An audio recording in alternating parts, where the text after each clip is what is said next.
Each year, we ask a graduate of Triumph Fitness to share their story with all of you. And there's no better way to understand the value of Triumph than to hear it from one of our graduates.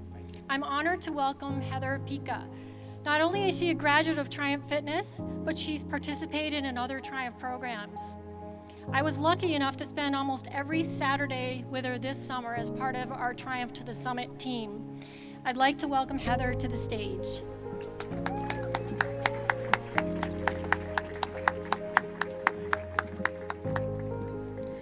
So thank you, Pam, for the opportunity to share how Triumph has and continues to help me. It was on September 23rd, 2019, that I learned I had Hodgkin's lymphoma, which is a rare form of blood cancer. How could this be, I thought? I was 31 years old. I lived a healthy and active lifestyle. I was a competitive swimmer from grade school through college. I've done a triathlon. I love hiking, and I play ice hockey. Clearly, I was in a state of shock when I learned I had cancer, but I still had hope at that time I could live my normal life. I've always been an active person involved in many physical and outdoor activities. In fact, during the diagnostic phase of my cancer journey, the day I had a needle biopsy, my husband Ricky and I began our drive up to British Columbia for an ice hockey tournament. Before leaving the clinic after the procedure, I had asked the doctor if I'd be healed by Saturday, as I had planned to play hockey that weekend. He looked at me slightly perplexed and said, "Yeah, you might be sore, but you should be fine physically to play by then." Ricky and I did play hockey that weekend and had a blast in Canada. It was shortly after that we returned I learned of my diagnosis. I was numb and overwhelmed on so many levels. Ricky and I had been married less than a year, and we had planned to travel to Europe within the next few years. I had no idea that the 3 words, "you have cancer," would absolutely turn our lives upside down and into a giant shaking snow globe. I needed an excisional biopsy, as the needle biopsy was highly suspicious for cancer but inconclusive. After the procedure, I asked the surgeon if I'd still be able to play hockey, as I had just renewed my league fees. He bluntly replied, "No, you'll likely need to have a port placed, chemotherapy, and possibly other treatments. I can place your port for you, though, if you need. Let me know." After meeting with the oncologist, we would learn that my course of treatment would involve 6 rounds of chemotherapy over the course of 6 months. My benign life of busy yet fun activities would completely take a 180-degree shift.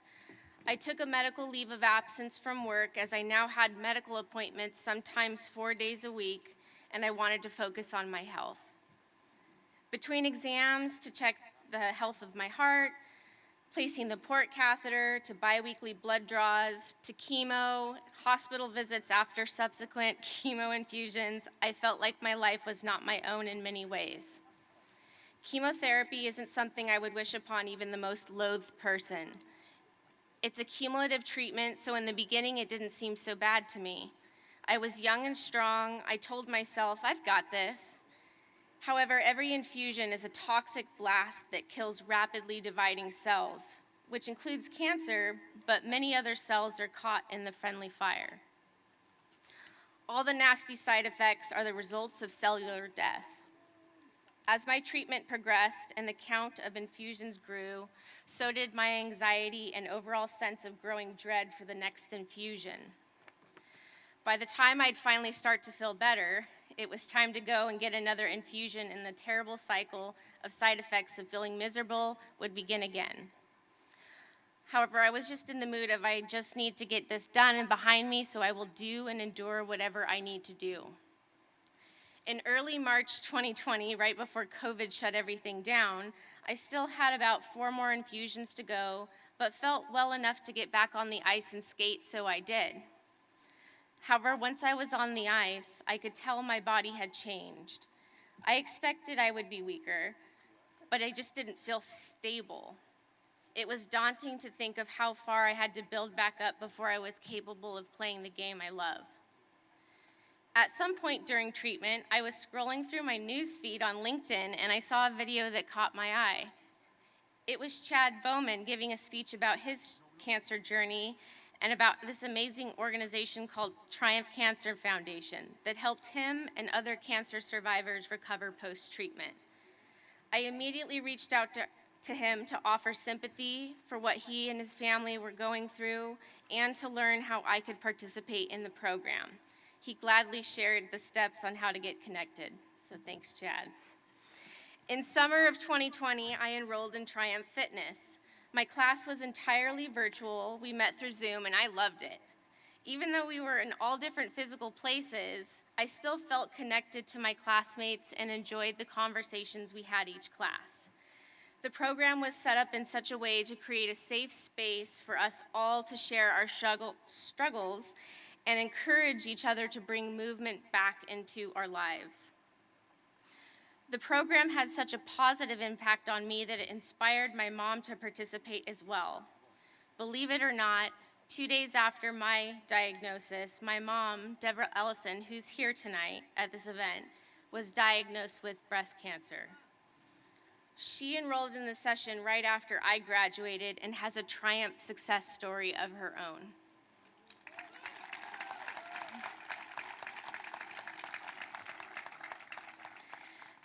After graduating Triumph Fitness, I was still not physically strong enough to jump back on the ice just yet. My stabilizer muscles and overall balance were really bad post-chemo. I was delighted when I learned about this new pilot program called Triumph 2.0, which was an extension of the exercises in Triumph Fitness. This class had the same format as Triumph Fitness, as it was all virtual due to COVID. During the 2.0 program, I wanted to beef up my cardio and endurance abilities, so I did some additional exercises outside of class. I got back to doing some of the activities I enjoyed before I was diagnosed. I got into the pool to swim some laps, and on a different occasion, I took my bike out for a very short ride. In both cases, my body didn't feel or react the same way. I thought my heart might explode and that my tendons in my legs felt like they might snap. These were not just physical responses I'd ever experienced before, which scared and discouraged me. My body was not the same, and I was afraid I might really hurt myself. I shared these instances with the class, and they encouraged me to not be discouraged. My instructors, Aaron and Eddie, provided tailored advice as to how I could safely build my strength and endurance. They were my instructors for both Triumph Fitness and the 2.0 program. Not only do they bring great energy to the classes that they teach, they are also deeply knowledgeable about how cancer treatment can affect the body and how to safely rebuild and restore movement and strength. And it worked. I'm happy to share with all of you, as of May 2021, I rejoined my hockey team.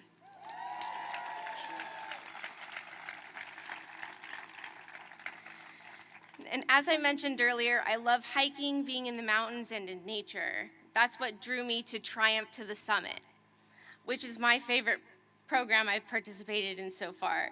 This program is a further extension of all the others, as it involves traversing long distances, hiking at high elevations, and across rugged terrain. To me, the hikes were, in a way, strikingly similar to my cancer journey. There were a lot of rough and seemingly impossible patches to overcome, and sometimes I couldn't see the peak I was aiming for. But if I kept going, before I knew it, I was standing on top of a mountain looking at how far I had come.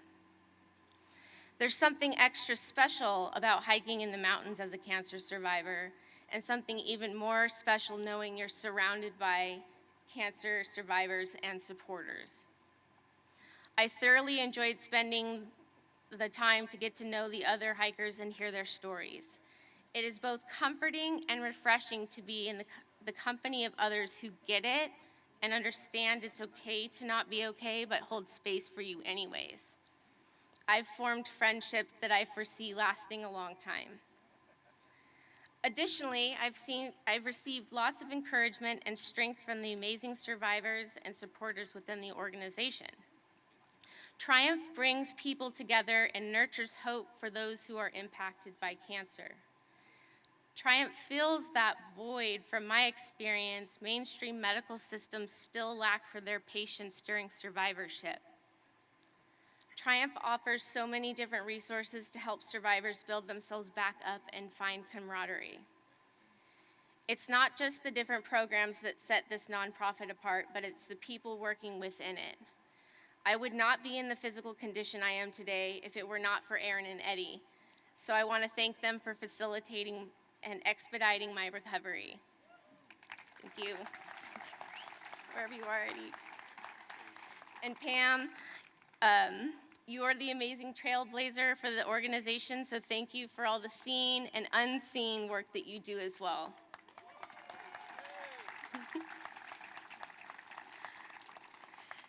I'll end with this.